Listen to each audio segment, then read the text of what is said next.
เรียนท่านดำเนินยิ่งนอกในตำบลตะคายกับผมนายสุรินทร์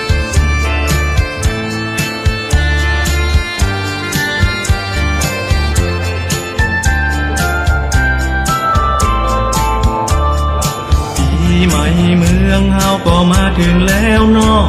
ทำหัวแม่พ่อป้าลุงอุ้ยเฮาดีกว่าประเพณีบาปเก่าของเฮาสืบมาเข้าวัดเข้าวาตักบาตรทำบุญทำสลุงใส่เข้าตอกดอกไม้คือเปิ้นได้ชื่นใจ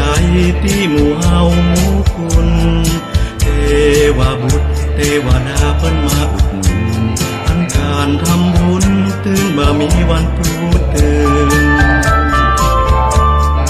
เปิ้นปันปอนเฮาก็ยกมือไหว้เย็นอกเย็นใจอายุมั่นขวัญยืนอยู่ดีกินดีตื่นยามนอนยามตื่นใจอ่านใจชื่นปันใหญ่ปันสูงปีใหม่เมืองเฮาก็มาถึงแหมแล้วงามถึงดอกแก้วงามถึงดอกหางนกยูงชุดผ้าเมืองเฮาก็ผ้ากันนุ่งคำขันสาลุงน้ำสมปล่อยไปดำ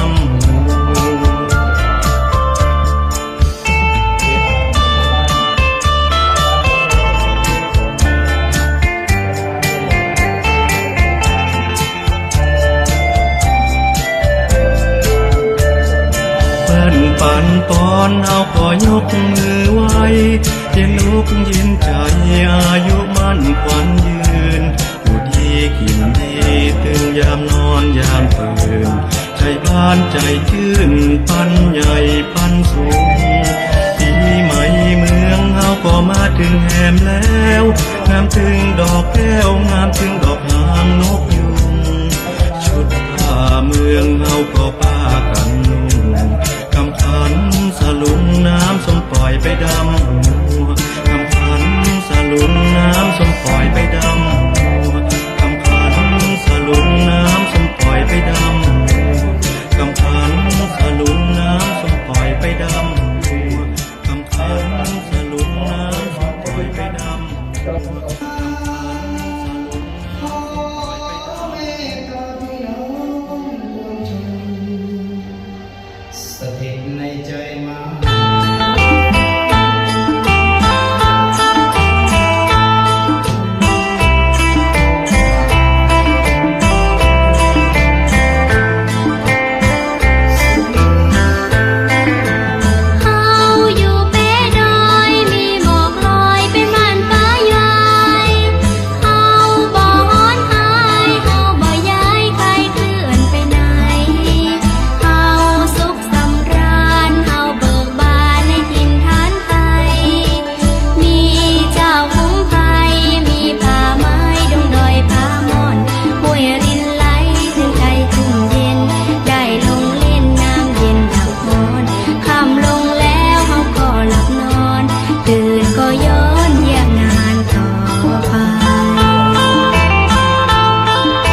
บกแล้วมาเตียวตกบวกกายขี้ยามาปากขี้เมากายคนงามมาปากคนลวกซอกคนนิ่มมาปบคนสวกสาวหูหนวกปบจังซอตึงบันนั้นเนาะนั้นเนาะนั้นเนาะปีบะเจ้ามอกจางซอกหากันเลือดคนเฮาตักที่เขาบอกคันเลือดเหมือนกันตัดที่คันบอกเขา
กมามอยมอยน้ำย้อยปลายแปรอึ่งของวอแหวนแลไหนก็จอยอายยังบ่หันหัวอกน้องน้อยบอกปิกมาปล่อยปล่อยน้องของหาลมช่วยจ้าจ้าฟ้าห้องไกลไกลสันหนาวตั้งไหนได้กำพาตึงบ่หายหนาวสาวนอนซบหน้ากอดหมอนไปมาห่วงหาห่วงใยตกคอก็ตกจักทิมก็หอมมันยังมามองไข้ห้องไข้ให้นอนเหงากกงกน้อยอกมองใจตีตาอะไรหนาวในสถานนอนนอนลุกลุกทุกลำหำหาไก่ขันดังมังนกกาชื่นบานอายอยู่ที่ไหนข้าใจปิกบานกล่อมน้องเชยบานอยู่บ้านคู่กัน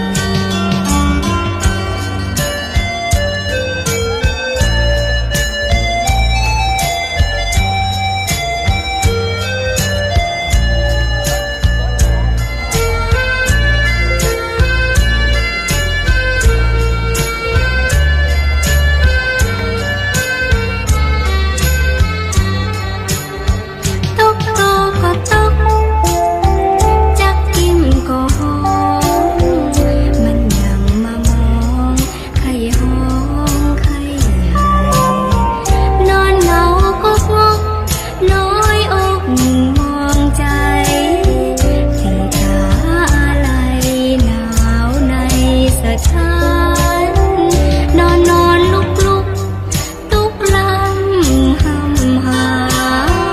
ไก่ขันดังมังนกกาชื่นบานอายอยู่ที่ไหนใครใจปิกบานกล่อมน้องเชยบานอยู่บ้านคู่คืน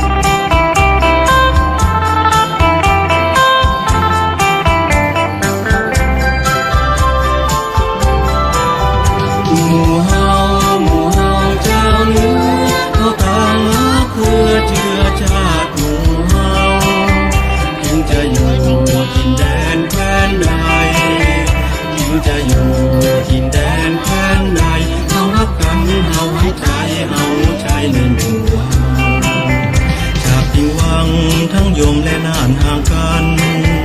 แต่ใจนั้นแน่นแฟ้นในหมู่เฮาอยู่กับเมืองหูเรื่องฟังม่วนห้องเอิญเชิญชวนล้วนมีใจม่วมหมู่เฮาแอวหาจะเติงเพิ่งพาคุณเคยเจยหน้าสู่หมู่เฮา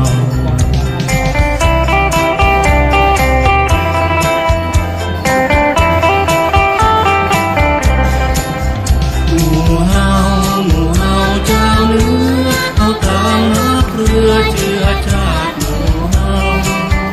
ถึงจะอยู่ทินแดนแคว้นใดถึงจะอยู่ทินแดนแคว้นใดเฮาฮักกันเฮาหันใจเฮาใจในหมู่เฮาร่วมงานชนสุนทานทุกบ้านงานปอยความที่คอยรักษาหมู่เฮาหลากให้มีทุกปีดีเด่นยอดว่าห้องเย็นถือเป็นที่บ้านเมืองของเฮางามดีคือเป็นเมืองที่รักเรา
างกลมเกลียวกันไว้ในหมู่เฮา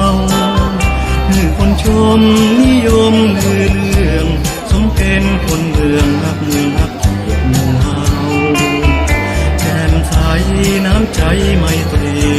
เหมือนน้องเหมือนพี่นี่แหละ